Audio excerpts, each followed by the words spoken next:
chim mít là mình đặt xa ba hai chim u là mình đặt xa ba chim mít đó làm bực làm ngời ba mít đó một làm bực ngời kia ta con là ngon kia ta con thì trước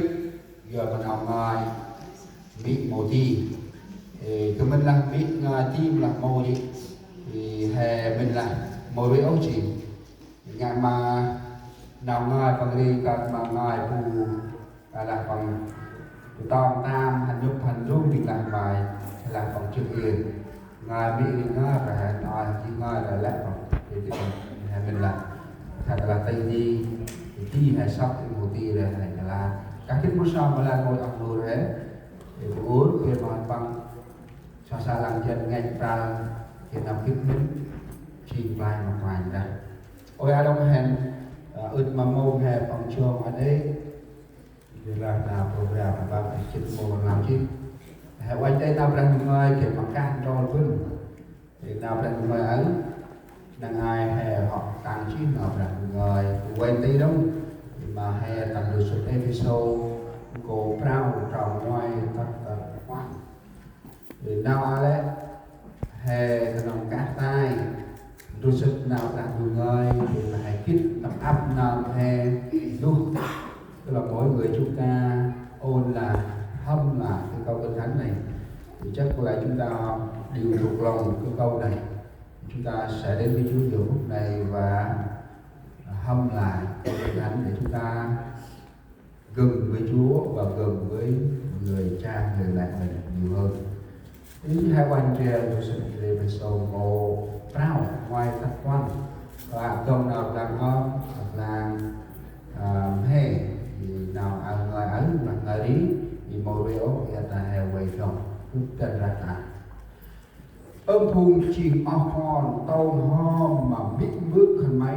tầm phai ná mấy lát nào nấy chìm thì hết dưa khom mà phù biết bước khẩn máy ai chìm nào quay rồi quay kia tu nào tàu rìa cây mà khẩn máy kia nào bưng chi lý rì chốt anh anh đồ âm phùng trình bước lơ là lóc lô rồi có con khẩn máy nuôi hộ anh trông nào riêng ra xúc xô mắt ro khẩn vắng tâm nào tân tí phải ra thì ra hè nào đang ngồi hè ngạc ngoài ấy thì hãy để tư đông tròn tóm thực chế dược nào đặt ngới thì cực gần rạc lóc ôm phùng chỉ còn tàu hôm mà bước mít thần mại tầm lét tin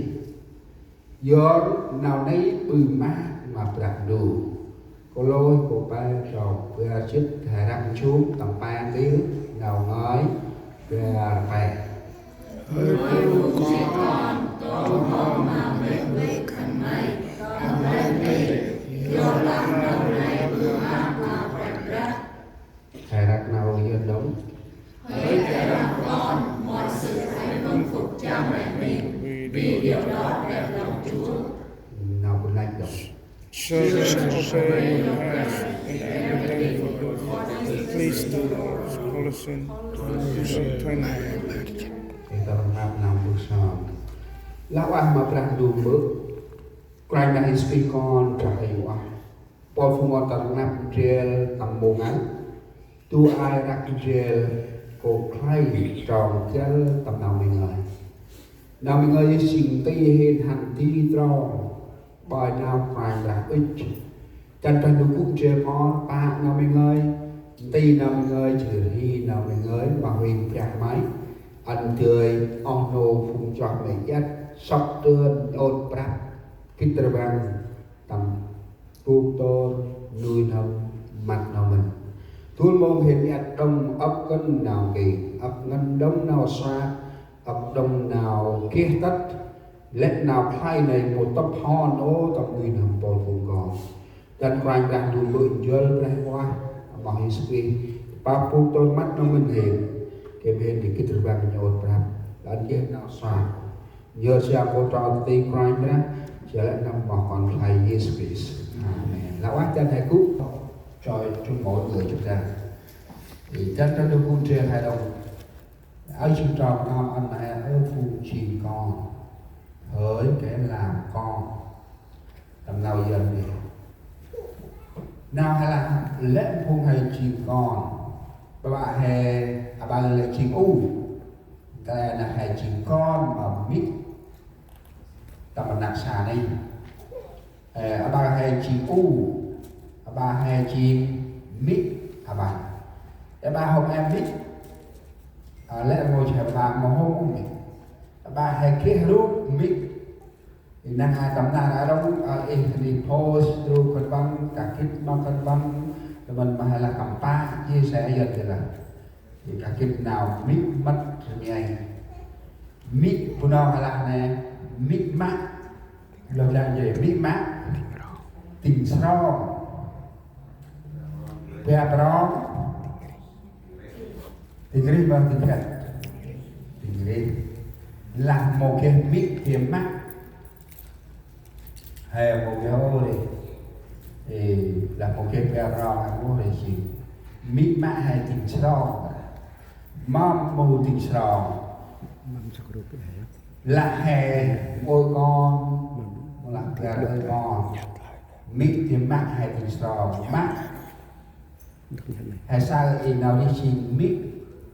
chịu chức lắm thì cái lẽ đã bày nào hay sao buồn mít hay mất hay cái lẽ nó hay cái lẽ mít mát hay mẫu ôm vợ rồi thì hay tầm đặc sai hình kỳ chết đi chỉ là một bèn hay thấp buồn xin đi xin tham đi vào lòng lên mình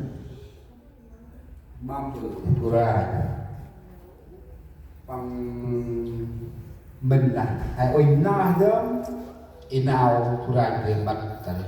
vì là nào thì ra mất môi trường nào môi trường nào ba hay kia con hay là thì biết vui lạ hay đâu còn tây hay còn tây hay vũ cái mà cái mình đó cái mặt la cái bằng ngon bằng bài u này tây cho con từ ra u này tây rồi tây tai u này đông cái ngon cái bài cái rồi cái tai đi phù tây chỉ nó phù nào đi phù làm một kích một lao chia ngân chỉ kia con kia sai rồi nào đi xin tu huy phùng con tầm mình ít tu na cái hành chi ở phun đi quay bằng kia nào trước lo tầm bằng đặc xa này tầm bằng đặc xa này bị bước tây hè lạ tu ra mà bự ấp ngơi thì tu ra như là ấp ngơi này nè thì hè khe ngân tu ra như là ấp ra đây rồi nào đi xin tu ra đặt nào đi xin còn xe là bà tức là thế hệ người mẹ mình trước là khác với người con mình bây giờ nếu người mẹ sẽ nói giống như đời sống họ thì là khác như đời sống mình ngày hôm nay thì tâm nào đi xin hay ba thì mình hay là bằng tầm mặt thương cái chuyện dần cho làm mâu thuẫn đời sống con cha con mẹ y khát lá hay lý xin cái đấy thì thay nên là nó cùng con hay còn ngoài đâm nhột tâu mà bị bự hay thì được đó là chỉ một câu thôi chúng ta vâng lời hay sai nào lại là nó thêm để nó thêm vậy là chia ngân nhột chia ngân bạc chia ngân sọc gần đang ai ta đặt xa hè anh mình bự tây anh đông anh đặt xa anh đông nào tây và ba mình bự hay có đông còn một khách can một lạc đông mang một kia tiếp một khách lạc đông gì ôi tức om mà là màu một khách lạc đông và bạn đặt xa cái gì một khách in tất rồi con qua cái ô trước rồi một trước rồi can rồi một can rồi một khách là kia đâu kia mình bự này mít một làm bự quỳnh hè bài doa hè doa bài nào hè đi có người cha người mẹ có thể theo dõi chúng ta từng bước một để huấn luyện dạy dỗ và chỉ bảo chúng ta mỗi ngày để làm gì. Có thể người mẹ có thể soi rói nhiều hơn với người cha để làm gì mất bư cần hay là cần đó là trường của gia đình ta làm mình bước một tóc một chán con nói là mẫu giặt nào là êm chị katalah tầm mà nát xa là biết mà làm bước mô kinh sân sân ra để là thành bằng tay hay cái mà chi tụi đi dân để làm 10 năm trồng cây 100 năm mong là đóng trồng người. Con người chúng ta phải 100 năm mới trở nên một người tốt.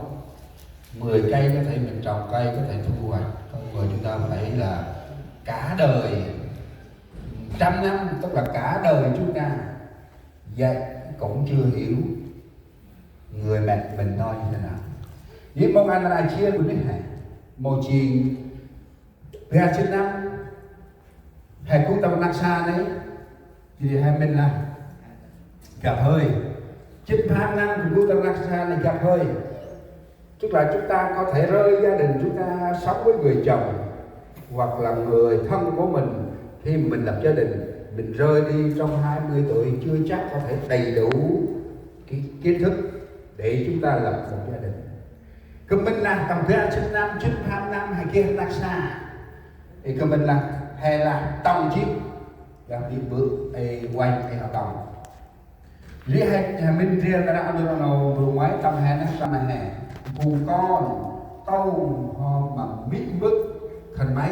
tầm lét tiền làm mong nào phần bằng ít tí hay sau cơn một tí hay chỉ là tí má bắp bứ tức là hạt tàu tầm lét tiền chỉ đến nào đấy bừng á mà còn cái giờ hai chi cùng chứ đó bừng á mà mình bước đông chỉ bừng á đông mà còn cái ít phút nào hẹn tới rồi à nào đi cùng con đã mít tì lạc mà nó nào đi cùng con đã mít bước dùng mà tập premier mít chìm khải pra bước chìm khải pra tập priyan đi chỉ là mít bước từ nào thơm thì chia đóng mặc rai nằm đây bằng mà sàn này giá làm đây biết mưa lạ thật bước đó kia liên quan nó chìm mà chi nào còn nào là một trong cao ăn hai được tàu hoa mà biết bước nghe là tàu hoa mà biết mà chìm là tầm Việt Nam với mình là tì lợn nào ăn tuna thì tầm bao nhiêu tàu nga tầm này ra cái tầm ông nga khá là cái đấy hè là em chưa lên mà phùng mít tầm mùng ấy nếu đi phùng con đã mít bằng hè chỉ phùng con hay cả hè đã mít bằng đã mít nam đấy đã mít hai nam đấy mà đi chi hè đã khẩn bằng thì đi hay kim điểm hay nhà nào ta em mít nàng đóng hè ươn mà hay say út mít chỉ là han mít chỉ là ăn mà ấy ở kiên ấy chỉ là ao ấy bom ấy chép chơi kẹp sọc kẹp xi để xi hình mô hình mắt của mình là tích câu phụ ẩn cái này kèm hành cả là để chúng ta ôn lại cái ký ức cần phải đang nhớ hay cho nên mắm bự nào đi phùng con đang phùng mít hè một dân tâu